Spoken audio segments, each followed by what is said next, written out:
Avanzamos con el mundo ahora aquí en France 24 para traerles todas las noticias internacionales. Vamos con ellas. La administración Trump retrasó al 7 de agosto la entrada en vigor de nuevos aranceles, horas antes de que este viernes expirara el plazo impuesto por Washington.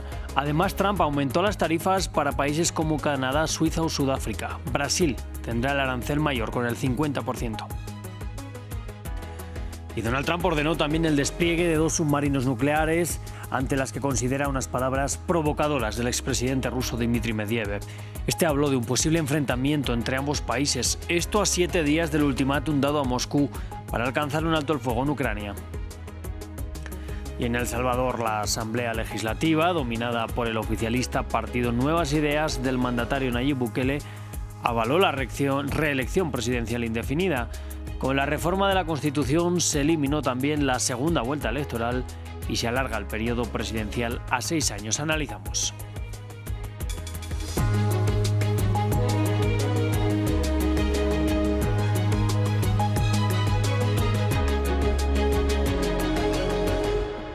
Vamos a comenzar hablando de la guerra comercial desencadenada por la administración Trump, horas antes de que este viernes expirara el plazo para la entrada en vigor de nuevos aranceles.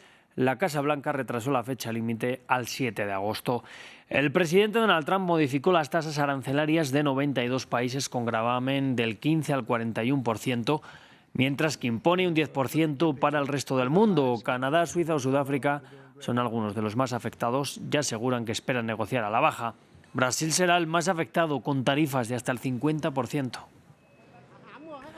Bueno, mejor suerte han corrido varios países del sudeste asiático como Tailandia, Malasia o Camboya.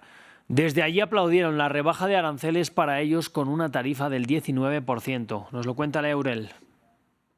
Temían que la factura fuera más elevada y por eso algunos países asiáticos acogieron con alivio las nuevas tarifas aduaneras impuestas por Donald Trump. Es el caso de Camboya, que pasó de una amenaza de arancel del 49% en abril al 19%, lo que agradecieron estas trabajadoras del sector textil.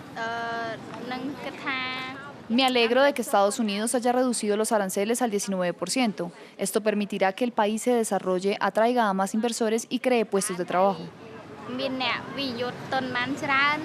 Sin embargo, otros países expresaron su preocupación, como Sudáfrica, cuyas exportaciones a Estados Unidos estarán afectadas por un arancel del 30% a partir del próximo 7 de agosto. Un plazo que el presidente Cyril Ramaphosa quiere utilizar para negociar con la administración Trump. Pero mientras tanto, la noticia provocó inquietud en las calles de Johannesburg.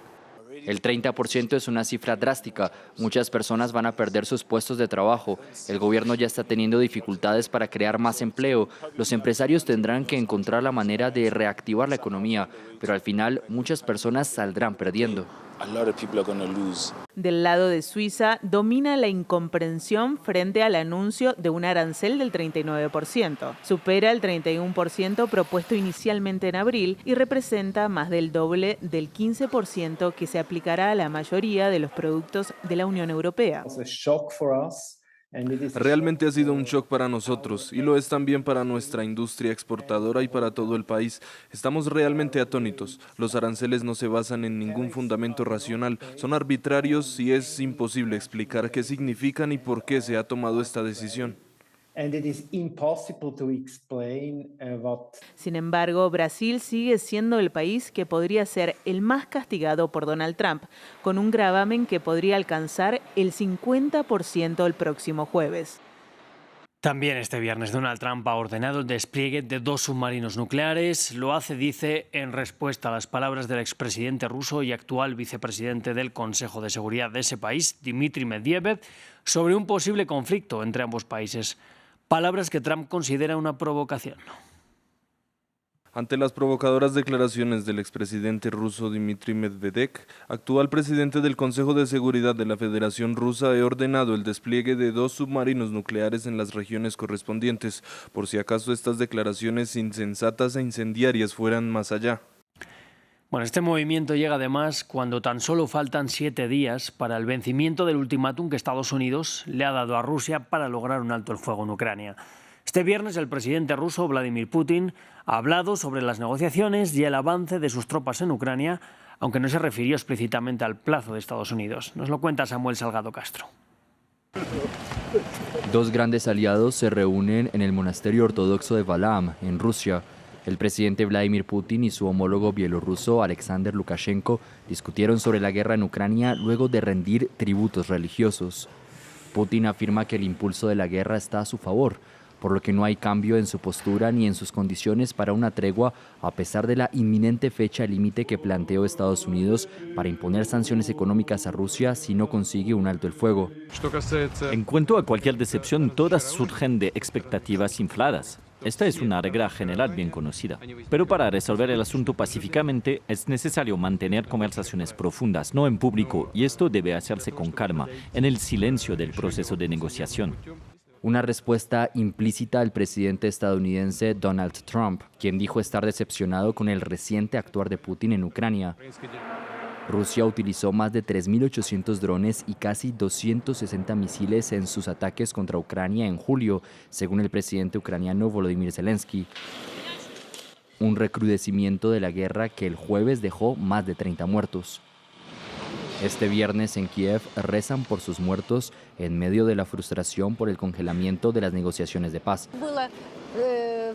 ¿Cuántas reuniones ha habido y qué se ha logrado? Nada. Y Trump solo dice, estoy molesto por el comportamiento del presidente Putin. No lo esperaba. ¿Y qué? No hay consecuencias, ninguna.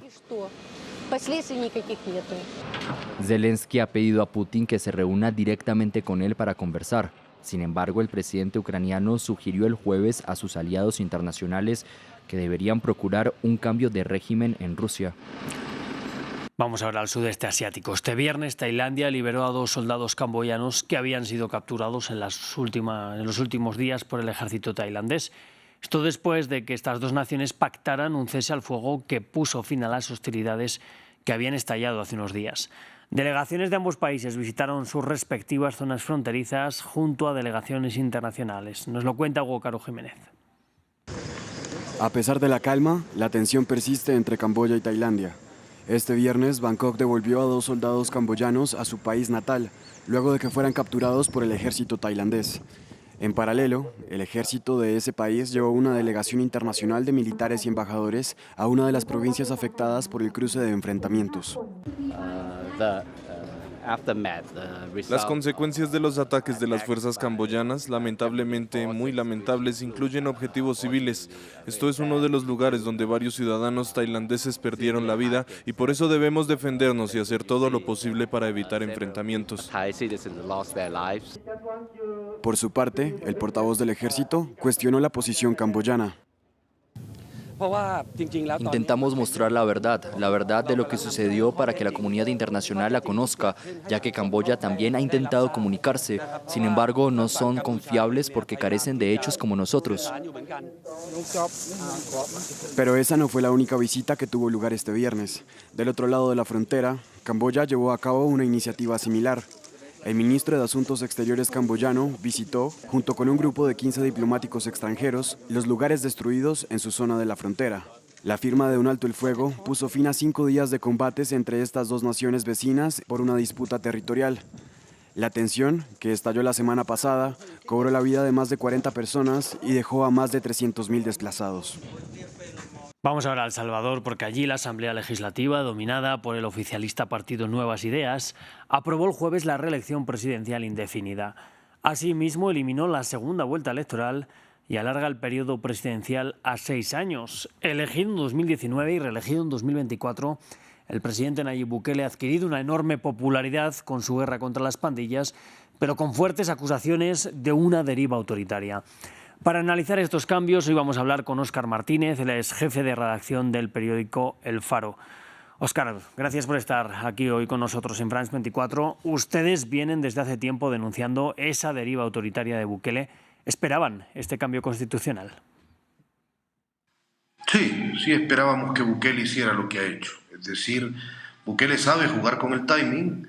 Su asamblea legislativa completamente controlada, fiel y obediente ante él, ya había reformado el año pasado la forma de reformar la Constitución y lo habían hecho para dar con el timing que ellos piensan este segundo golpe, que es aprobar a Bukele la perpetuidad en la presidencia. Suponemos, calculamos que Bukele va a anunciar que va a competir, entre comillas, para la reelección el próximo año. Bukele, como buen publicista, sabe manejar muy bien los timings de sus anuncios. Bueno, esto se enmarca además en un contexto de persecución a activistas de derechos humanos y periodistas como ustedes, que algunos han salido al exilio. ¿Cómo se está articulando ahora mismo la oposición a Bukele dentro del país, también con este posible anuncio que ustedes esperan? Mira, Bukele ha sido muy listo en el momento en que lo ha anunciado. Para empezar, el día de mañana empiezan vacaciones nacionales en El Salvador. Y tal como todos los políticos tradicionales habían hecho este tipo de anuncios, Bukele suele hacer estos anuncios grandilocuentes que sabe que van a generar ruido en un momento en el que, por así decirlo, el país se va a apagar porque se va a vacaciones. Pero además lo está haciendo en un timing en el que sabe que más de 40 periodistas salvadoreños, según la Asociación de Periodistas del Salvador, estamos exiliados. De momento, un exilio muy incipiente que acaba de iniciar por condiciones distintas. Yo particularmente estoy fuera porque revelamos desde El Faro, el 1 de mayo, una entrevista con líderes pandilleros que durante 8 años fueron socios políticos de Bukele. Le ayudaron a ganar las elecciones, no solo como alcalde de la capital, sino como presidente en 2019 durante su primer periodo, el periodo que fue constitucional. Estamos aún preguntándonos, Rodrigo, de qué forma vamos a enfrentar el oficio y a reagruparnos desde donde estamos. Y dejo esta otra idea. El otro punto valioso del timing de Bukele es que él sabe que tiene que hacer todos estos movimientos mientras Donald Trump sigue en el poder hasta 2028. Porque cuando los intentó hacer y estaban los demócratas en el poder, varios de sus funcionarios, incluidos muchos diputados, terminaron sancionados o en listas de corruptos. Bukele sabe que ahora, por su relación con Trump, tiene, por así decirlo, el campo abierto para hacer este tipo de modificaciones y de imposiciones dictatoriales. Bueno, y pueden, por tanto, quizás estas medidas a la larga acabar volviéndose en contra del propio Bukele. Entiendo, por lo que nos comenta, que esto dependería mucho del contexto internacional. Bukele está en un momento de mucha fortaleza, es alguien que no suele dar pasos hacia atrás, ya lo ha demostrado. Cuando reforman la manera de reformar la Constitución, lo hacen para dar estos pasos. Bukele tiene un proyecto mesiánico desde hace mucho tiempo. Recuerden que Bukele es alguien que durante años fue de la izquierda y ahora se vende como un derechista radical que da discursos en la Heritage Foundation, porque Bukele no tiene ideología, sino un plan personal y mesiánico que tiene esencialmente en el centro una única regla: a él en el poder, a él sin obstáculos para ejercer el poder. Y eso es lo que ha ocurrido en El Salvador. Es decir, ¿cuáles eran sus obstáculos? La Constitución, que no le permitía reelegirse, lo hizo. Acaba de votar uno de los últimos obstáculos, la prensa independiente, que ahora estamos afuera. Y va a seguir haciéndolo. Esto no es el último gesto que van a ver de Bukele. Bueno, ya brevemente, Óscar nos hablaba de esa relación que ha tenido Bukele y que ustedes denunciaban con las pandillas. ¿En qué momento está ahora esa relación y qué papel podría jugar en una futura posible reelección? Bukele está ahora tratando de eliminar todos los rastros del pacto que sostuvo con las pandillas. Y parte de solicitarle al gobierno de Donald Trump que le devuelva a los líderes pandilleros que el gobierno estadounidense capturó en México, incluido a Crook, que es la prueba viviente de que Bukele pactó con las pandillas, fue un líder del MS al que liberaron cuando le faltaban 40 años de condena. El pacto con las pandillas terminó después de la masacre que la MS cometió en marzo de 2022 y de que Bukele decretara un estado policial. Ahí terminaron sus 8 años de asociación con las pandillas. Ahora mismo lo que Bukele está intentando es borrar todo registro de esa historia. En ese punto estamos, en el momento de borrar la memoria. Pues Óscar Martínez, gracias por atendernos hoy aquí en France 24. Un gusto. Vamos a acabar hablando de Colombia porque allí medios locales adelantan ya la posible condena en primera instancia al expresidente Álvaro Uribe, que se dará a conocer oficialmente a partir de las 2 de la tarde hora local.